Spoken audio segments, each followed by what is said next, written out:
بسم الله الرحمن الرحیم.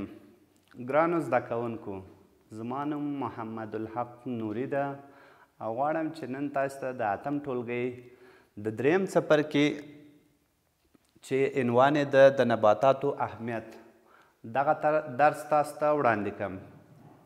تاسو پوهیږئ چې موږ مخکې تر دې چې دې موضوع ته راسو، نباتات او حیوانات چې دا موږ په طبیعت کې په ژوندۍ موجوداتو کې د یو ډېر لوی عالم څخه برخمن دي. خپله نباتات چې دي د انسان په ژوند کې ډېر زیات اهمیت لري. یعنې نباتات د ټولو ژوندۍ موجوداتو چې هغه حیوانات د هغو تغذیه جوړوي، د حیواناتو دپاره یعنې لباس ورنه جوړیږي، غذایي مواد دي، نور د طبیعت یا د چاپیریال ساتنه کوي. موږ چاپیریال نه پرېږدي چې هغه ککړ سي. نباتات موږ او تاسو ته اکسیجن را تولیدوي. نباتات موږ او تاسو طبیعت سمسور او تازه ساتي. او نباتات چې دي په ډېره زیاته پیمانه موږ په طبیعت کې شتون لري. که چیرې دغه نباتات کم سي او یا یې په طبیعت کې انسانان د منځه ویسي، موږ او تاسو په طبیعت کې ډېر زیات آفتونه رامنځته کیږي. سیلابونه رامنځته کیږي، هوا ډېره ګرمیږي، هوا ککړیږي، تنفسي مشکلات مو ډېریږي او بالاخره انسانان د قسم قسم ناروغۍ سره مبتلا کیږي، یعنی قسم قسم ناروغۍ ورته پیدا کیږي. نو خپله نباتات چې دي د انسانانو په ژوند کې ډېر زیات اهمیت لري.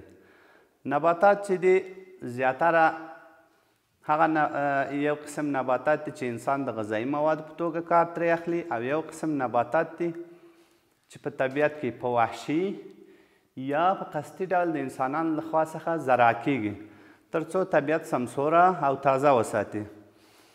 نباتات تاسې اکثرا لیدلي دي لکه ونې دي، بوټي دي، سبزیجات دي، میوهجات دي، غنم، وریجې، لوبیا، نخود، دغه ټول غذایي مواد چې تاسې وینئ دا ټول محصول د نباتاتو دی. او که چیرې دغه نباتات موږ او تاسې په ژوند کې موجود نه وي، موږ او تاسې به غذایي مواد به مو نه وي، طبیعت به مو ککړ وي، تنفسي ستونزې به ولرو. اوبه چې کله بارانونه چې کله اوري دا به په ډېر شدت سره موږ په طبیعت کې راخورېږي، او نباتات چې کله په طبیعت کې نه وي دغه اوبه به د سیلابو په شکل باندې راځي او موږ او تاسې کورونه به خرابوي، چاپیریال به مو ککړوي. نو نباتات چې دي د انسان په ژوند کې د ډېر زیات اهمیت خاوندان دي، یعنې په ژوند کې ډېر زیات اهمیت لري. نباتات چې دي اکثرا یو قسم چې په طبیعت کې کرل کیږي، دهقانان یې کري په ځمکه کې تر څو د هغې څخه خپل غذایي مواد لاسته راوړي. او یو قسم نباتات دي چې د تزئین یا د ښکلا دپاره په طبیعت کې شنه کوي. یو قسم نباتات دي چې هغه په وحشي توګه په طبیعت کې خپله راشنه کیږي. نباتات چې دي عینا لکه انسانانو غوندې ژوندي موجودات دي. تکثر کوي، نشو نمو کوي، تنفس کوي، تنفسي سیستم لري، وده کوي، حرکت نشي کولی او خپل حجم غټوي. زیاتره نباتات چې دي اکثرا داسې چې کله هوا ورته نامناسبه سي، یعنې یخه هوا سي، پاڼې رژیږي او حالت تغییر کوي، پاڼې ځمکې ته رارژیږي، وچیږي، او چې کله بیرته پسرلی سي نباتات وده کوي، میوه کوي، او دغسې د میوو ترڅنګ طبیعت ښکلی کوي. نو ډېرې زیاتې ګټې دي چې زه تاسو ته د دې ټولو ګټو په اړه باندې که ډېر زیات معلومات هم درکړم بیا هم کمې دي. نباتات د پروټستا او د فنجانو پیچلې برخه ده.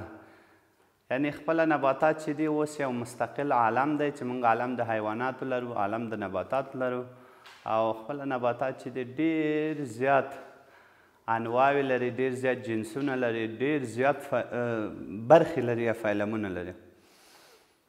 نباتات چې دي اکثرا په طبیعت کې د ترکیب ضیایي په واسطه باندې رامنځته کیږي.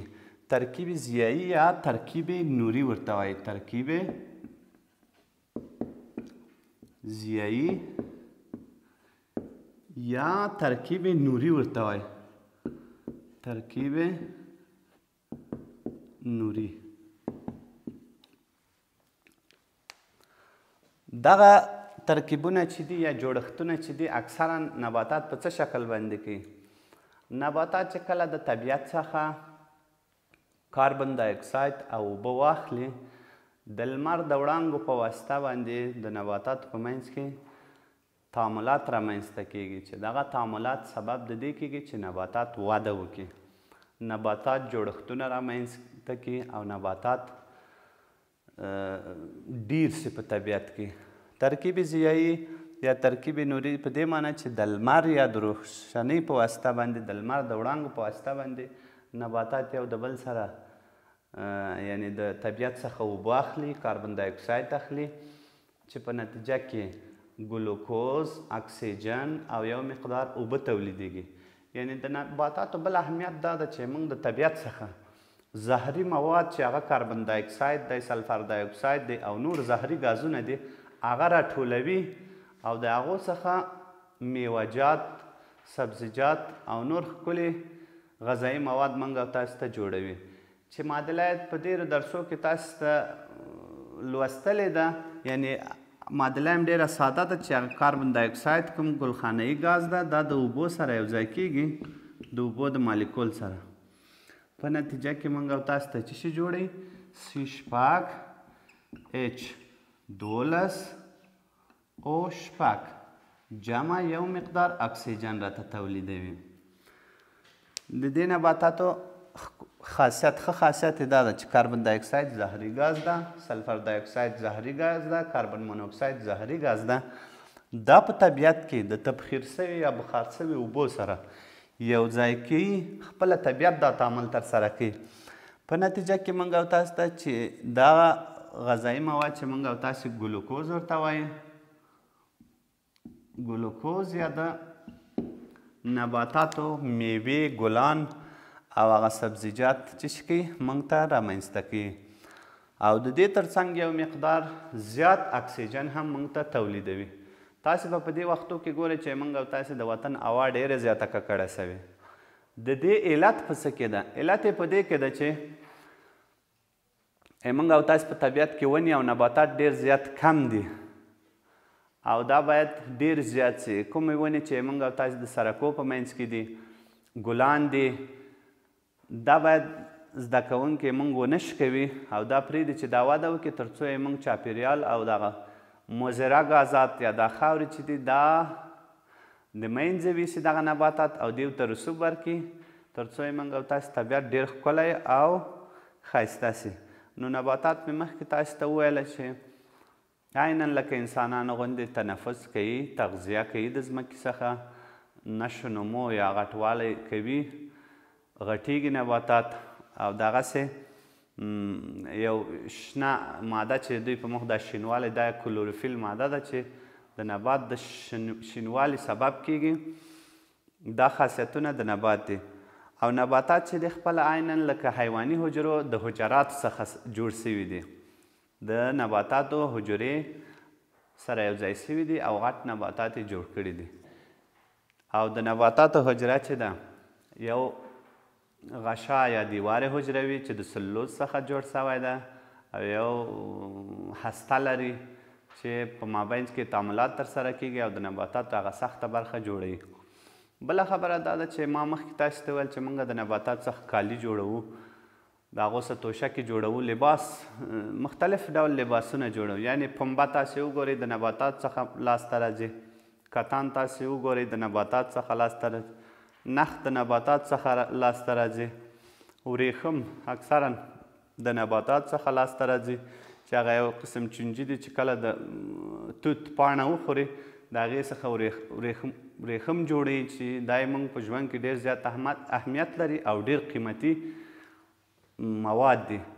نو خپله نباتات چې دي ډېر زیات د انسانانو دپاره ګټور دي چې موږ او تاسې د نباتات د اهمیت څخه هېڅکله سترګې نسي پټولی. که چیرې نباتات مطلق په طبیعت کې نه وي نو انسانانو ته ژوند ناممکنه ده. انسانان نسي کولی چې ژوند وکړي ځکه دوی غذایي مواد جوړوي، د دوی لباس جوړوي، د دوی چاپیریال ساتي او ډېر زیات نور ګټې لري. نو راځو چې ترکیب ضیایي مو وویل، تاسې په اووم ټولګي کې هم وویل. ترکیب ضیایي بیا هم درته تشریح کړو چې کاربن دای اکساید د 6 مالیکوله کاربن دای اکساید د 6 مالیکولو اوبو سره ترکیب کیږي یا یوځای کیږي د لمر د وړانګو په واسطه، یعنی ضیایي ترکیب چې موږ او تاسې ورته وایو. د دې په واسطه باندې سره یوځای کیږي چې د لمر وړانګې دي، په نتیجه کې د نباتاتو میوې جوړوي، د نباتاتو ګلان جوړوي او د نباتاتو دغه کلوروفیل ته یا د شنې مادې ته وده ورکوي تر څو موږ او تاسې طبیعت راښکلی کړي، اکسیجن راته تولید کړي چې موږ او تاسې تنفس دپاره تنفسي مشکلات پیدا نه کړو او موږ او تاسې غلجات، میوهجات، سبزیجات، ترکاري باب ټول دغه د ترکیب ضیایي په واسطه باندې رامنځته کیږي چې دا موږ په ژوند کې ډېر زیات ضروري دي. نباتات هم عینا لکه انسانانو غوندې یو مینې تودوخې ته ضرورت لري. تاسې ګورئ د حمل یا د هود په میاشت کې نباتات راویښ سي، وده کوي، نشونمو کوي، پاڼې ډېرې ګلان کوي، وروسته بیا میوې کوي او دغسې موږ او تاسې ټول طبیعت راښکلی کوي، سمسوروي یې چې موږ او تاسې د نباتاتو د اهمیت څخه هیڅکله هم سترګې نسو پټول. نباتات موږ په ژوند کې فوق العاده رول لري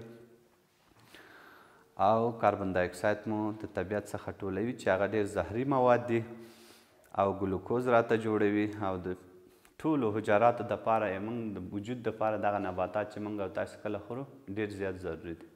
په آخر کې تاسې د خپل سترخوان وګورئ چې کله تاسې د شپې یا د غرمې د خوا ډوډۍ خورئ، خپل سترخوان وګورئ، تاسې په هغې کې د نباتي غذاګانې نشاني کوئ. حتما کچالو مو په سترخوان سته، وریجې مو په سترخوان سته، وچه ډوډۍ مو په سترخوان سته، سبزي و ترکاري میوهجات مو په دسترخوان سته. یعنې ټول سترخوان چې تاسې مطالعه کوئ 80 نه تر 80% پورې تاسې په سترخوان کې نباتات موجود دي او هغه یې تاسې غذا جوړوي.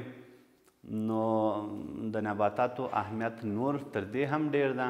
نو دغه هغه اساسي اهمیت ده د انسانانو دپاره چې د دوی دپاره غذایي مواد جوړوي او د نورو غیر د انسانانو نه د نورو حیواناتو دپاره هم فوق العاده غذایي مواد جوړوي او اهمیت یې په ژوند کې ډېر زیات ده. نو ګرانو زده کوونکو، تاسې د خپلو په کتابچو کې په آخر کې د نباتاتو د اهمیت په اړه باندې 5 شمارې ولیکئ، 1 2 3. مثلا یوه شمېره به زه درته وایم چې نباتات موږ او تاسې غذایي مواد جوړوي، 2مه شماره به تاسې باید اهمیت راته ولیکئ، په 3مه 5 شمارو کې د نباتاتو اهمیت موږ ته ولیکئ او یو د بل سره تبادل د نظر وکړئ. نو ډیره مننه تاسې له توجه څخه. کامیابي مو غواړم. خپل درسونه په وخت سره وایاستئ. خوشحاله اوسئ.